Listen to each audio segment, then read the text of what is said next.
জিজ্ঞাসা করে তাকে হত্যা করেছে, পিটিয়ে পিটিয়ে তোমাকেও করবে, মনে রেখো।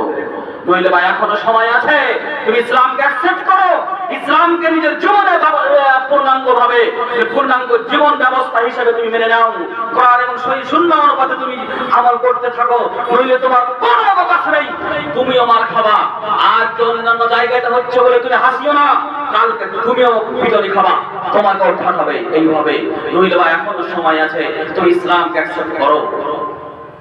যুবক, আজকে ইসলামের এই বিধানটা না বুঝার কারণে আমরা রণবীর কাপুরকে আইডিয়াল মনে করেছি, শাহরুখ খানকে আইডিয়াল মনে করেছি, মেসিকে আইডিয়াল মনে করেছি, হার্দিক পান্ডিয়াকে আইডিয়াল মনে করেছি, বিরাট কোহলিকে আইডিয়াল মনে করেছি।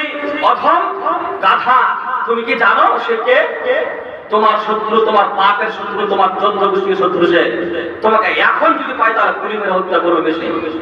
তোমাকে এখন যদি পায় তাহলে রণবীর কাপুর তোমাকে তোমার বংশকে পর্যন্ত বিক্রি করে দেবে। তাদেরকে তুমি আইডিয়াল মনে করেছো গাধা। তোমার আদর্শ, তোমার আইডিয়াল তো মুহাম্মদ সাল্লাল্লাহু আলাইহি ওয়াসাল্লাম ছিল, শুধু তোমার নয়, গোটা বিশ্বের মানুষের আইডিয়াল। তারপরে তুমি রণবীর কাপুর, হার্দিক পান্ডিয়াকে তুমি আদর্শ মনে করতে গেলে কি করে? তুমি তাকে আদর্শ মনে করে তোমার টেলিভিশনকে হারিয়েছো, তুমি তাকে আদর্শ মনে করে তোমার মর্যাদাকে বিলীন করেছো, তুমি তাকে আদর্শ মনে করে ইসলামকে কলঙ্কিত করেছো, মুসলিমকে অপমান করেছো, তুমি মনে রেখো।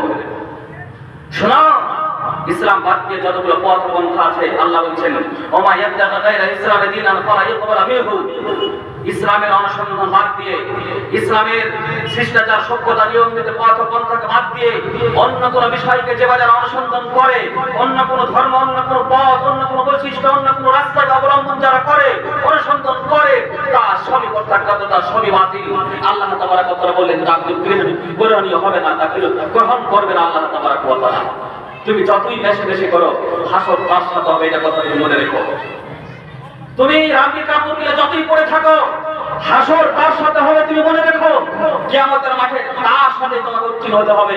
আল্লাহ তাবারাক ওয়া তাআলা রাসূল সাল্লাল্লাহু আলাইহি ওয়াসাল্লাম বলেছেন মান তাশাব্বাহা বিকওমিন ফাহুয়া মিনহুম।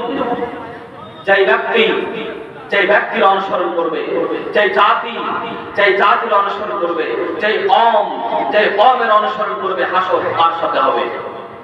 তুমি যাকে আদর্শ মনে করেছো, মনে রেখো তোমার হাসর তার সাথে হবে।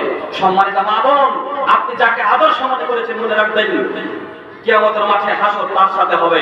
সম্মানিত ভাই আপু, আপনি যাকে আদর্শ মনে করেছেন, মনে রাখবেন হাসর তার সাথে হবে।